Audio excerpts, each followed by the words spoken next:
dog. Oh, I've heard about this. Yes. Oh, have you? What have you heard?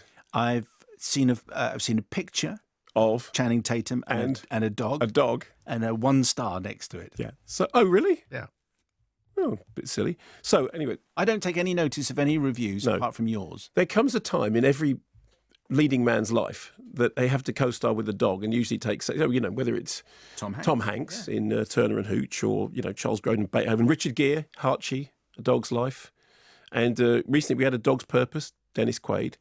So now, Channing Tatum, in what is probably the ultimate dog-themed movie since it is called Dog, which is the name by which he refers to, I think, Lulu, a Belgian Malinois, who has been retired from the military following the death of her handler. And Channing Tatum, who's also directing here, I think it's his directorial debut, along with Reed Carolin, plays Briggs, who's a former US Army Ranger, has left the Army with, PTSD, stress, flashbacks. He's now desperate to get back into action, but he's been given the runaround by his superiors. He keeps saying, look, he's not, he's been injured. He's not fit for combat. He gets offered a lifeline. The lifeline is agree to transport this dog to the funeral of the dog's handler. And then, maybe we'll consider that you've proved yourself fit for service. Sounds simple, but after years in combat, the dog has become very, very dangerous and unpredictable, to the point that after the funeral, the dog will probably not have a lengthy life, will be taken somewhere else where the worst will happen. Here's a clip. Let's just get this over with. All right.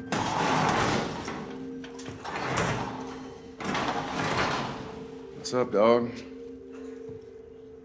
You remember me? It's your favorite chew toy from 2015.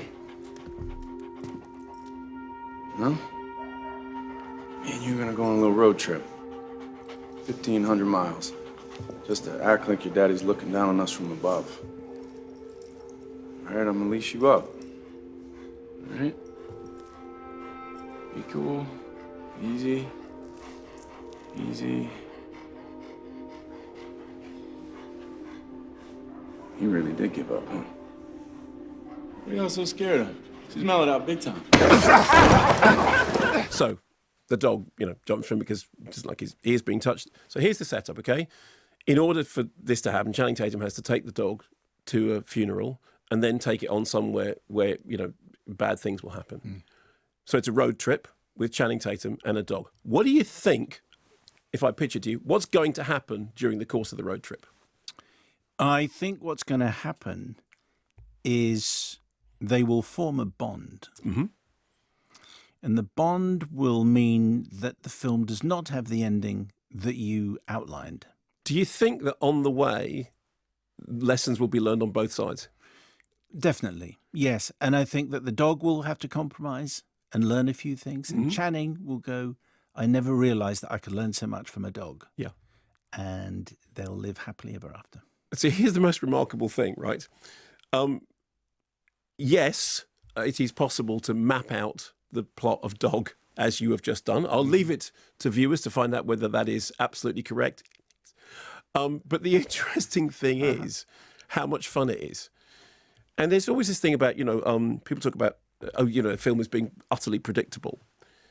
But yes, there is predictable, but there's also enjoyable predictable. I went into Dog with a heavy heart, thinking, I actually really enjoyed it for a number of reasons. Firstly, it's, tab A goes into slot B very nicely. It's a road movie with two dysfunctional characters, one human, one canine, who during the course of it, they'll fall in, they'll fall out, they'll have scraps, they'll find all that kind of stuff.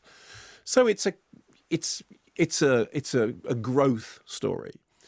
But what's funny is that for a large part of it, Channing Tatum is talking to the dog. So he's effectively talking on his own, and the dog is doing the thing about listening to Channing Tatum, doing his kind of babbling life philosophy stuff. And it's well written enough. I don't know how much of the dialogue is specifically scripted or how much of it, a lot of it sounds improvised, but I'm sure it is scripted.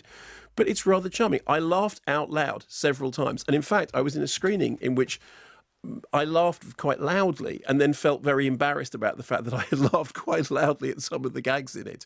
Because, a lot of the gags are about machismo and a lot of the gags are about, manly men being ridiculed. And I just thought it was kind of really oddly charming. And I'm a big fan of Channing Tatum anyway. Yes, I think he's been on the very, show. very likeable screenplay. Is he nice in person? Yes. Okay. Absolutely. Well, this does exactly what it says on the tin. You know, it is a movie starring Channing Tatum and a dog, and you mapped out the plot exactly. But I enjoyed it much, much more than I expected that I would. And so whoever it was that gave it a 1-star review should be sent away with a flea in their ear. And the dog should have had the dog. And indeed. There's got there just before me. There's power in the dog. Is there There not? is power in the Dogs dog. are the thing. I sound charmed. No, It's fine. I sound. You sound charming. I sound charming. You sound charming. I have been charmed Yes, enough good. Okay. to think that's a very good film. Good.